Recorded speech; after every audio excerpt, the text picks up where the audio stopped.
বাড়িতে যখন কোনো লোকজন আসে তখন কিন্তু বাড়িটা একদম জমজমাট হয়ে যায়, আর তার উপরে যদি বাচ্চা থাকে তো দেখো দুটো বাচ্চা মিলে ঘরটা পুরো জমজমাট করেছিল। আজকে কিন্তু ফাঁকা হয়ে যাবে, কারণ বোনেরা আজকে চলে যাবে। অনেক করেই বললাম যে থাকো, কিন্তু কিছুতে থাকলো না, কারণ বাড়িতে গিয়ে আবার ওকে মানে বোনের বরকে কাজে জয়েন করতে হবে, সেই জন্য থাকলো না। না না খালে ব্যাগের গাদা একটা চাদর কানে মুখটা পুরো ঢেকে নিবি। মুখ ঢাকবে না,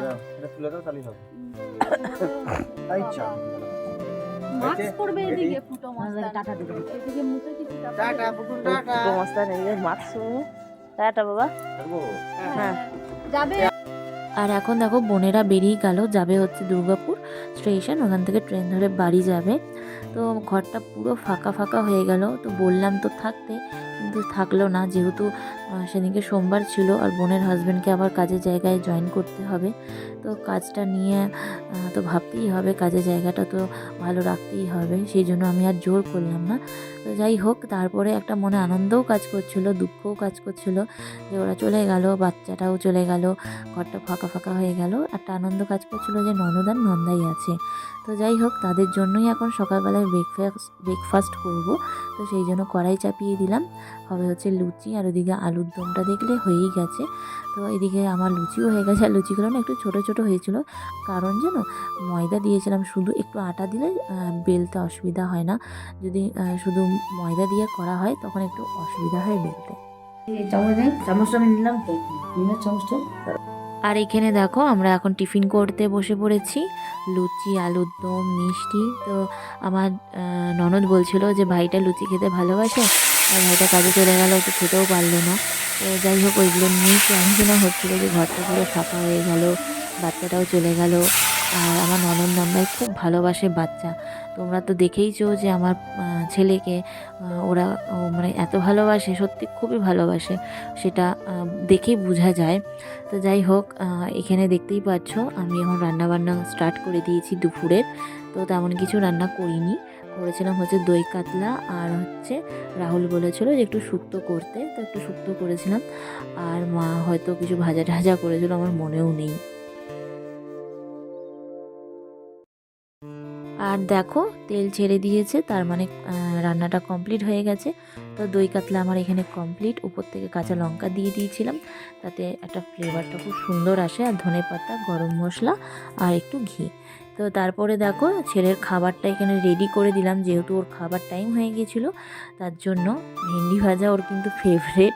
তো যখন ডাল দিই তখন একটু ভেন্ডি ভাজা দিই, নাহলে মাছ টাছ থাকলে দিই না, কারণ বেশি ভাজাভাজি না খাওয়াই ভালো। তারপরে যেহেতু আমার রান্না কমপ্লিট হয়নি, সেই জন্য আমি মাকে বললাম তুমি খাইয়ে দাও, আর আমি এদিকে রান্নাবান্না কমপ্লিট করে, আর এখন তোমরা দেখতেই পাচ্ছ যে খেতে দেব। তো ভাত বাড়া হচ্ছে, তো আমি স্নান টান করে এসে এখন মা বেড়ে দিচ্ছিলো, আমি গুছিয়ে দিচ্ছিলাম।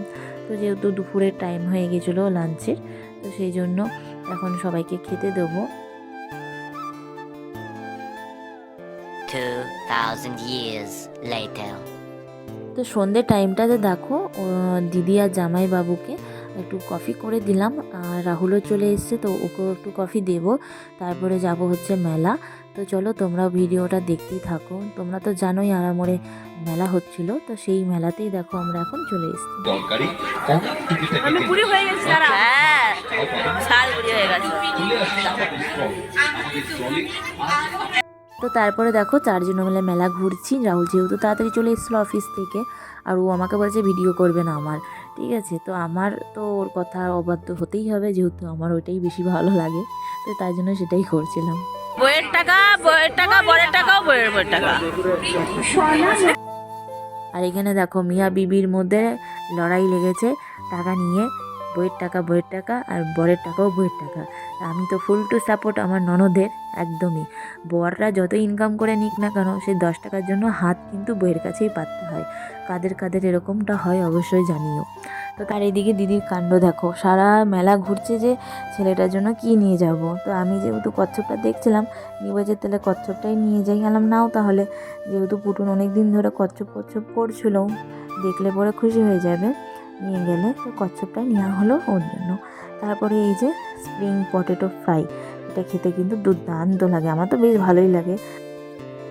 বাড়ি বেড়াতে এসেছি, রাখিতে বাড়ি দিদিদেরকে নিয়ে বেড়াতে এসেছি সেই রাত্রেবেলা 10:30টার সময়।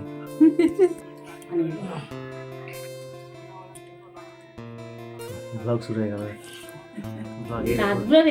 এই দেখো বন্ধুরা, হ্যাঁ, আমাকে দেখো ফোনটা দাও, আমি তো আজ যে ব্লগে। আর দেখো এখন দেখতেই পাচ্ছ যে আমরা মায়ের বাড়িতে চলে এসেছি। তো দিদিকে বললাম যে চলো আমার বাড়িতে, তো তুমি কোনোদিনও যাওনি, তো একটু ঘুরে আসবে। তো দিদি বললো হ্যাঁ চ তাহলে দেখা করে আসি। তো ওই জন্য নিয়ে গিয়েছিলাম। তখন সত্যিকারই 10:30টাই বাজছিলো। তো যাই হোক ওইখানে একটু সময় কাটালাম। তারপরে আবার বাড়ি চলে এলাম। আর রাহুল বলছে আমাকে ভিডিও করতে হবে না, আমাকে সবসময় তো দেখতে পাও। আমি তাও ইচ্ছা করেই করছিলাম, যেহেতু ও যতই বারণ করুক না কোনো, ওই জিনিসটা করতে আমার বেশি ভালো লাগে। আর যেহেতু দিদিরা রাতে ভাত খাই, তো ভাত খাচ্ছিলো, আমরা রুটি খাচ্ছিলাম। আর ডিমের ঝোলটা জানো তো মানে আমার শ্বশুরমশাই করেছিল। দেখো কি বদমাস ছেলে। আর এটা হচ্ছে পরের দিন। তো দেখতেই পারছো সকালবেলাতে এখন দিদি জামাইবাবুরা চলে যাবে। তো ওদের বাড়ি হচ্ছে বর্ধমান, বাসে যাবে। তো সেই জন্য অটো করা হয়েছিল। পাশেই যেহেতু অটো কাকু থাকে আমাদের বাড়ির পাশেই, তো ওনাকে বললেই উনি চলে আসে। আর পুটুন যেহেতু তখনই সবে ঘুম থেকে উঠেছে, ওই জন্য কারোর কোলেই যেতে চাইছিল না। তো অনেক কষ্ট করে দেখো দিদির কোলে গেছে, মানে দিদি নিয়েছে। আর একটু ওরা আদর করতে চাইছিল চলে যাওয়ার আগে, আরও কিছুতেই যাবে না। তো ওরা জানো তো সত্যি মানে দিদি জামাইবাবু পুটুনকে খুব ভালোবাসে। তো ভিডিওটা কেমন লাগলো অবশ্যই জানিও। চলো দেখা হবে নেক্সট ব্লগে, ততক্ষণ টাটা।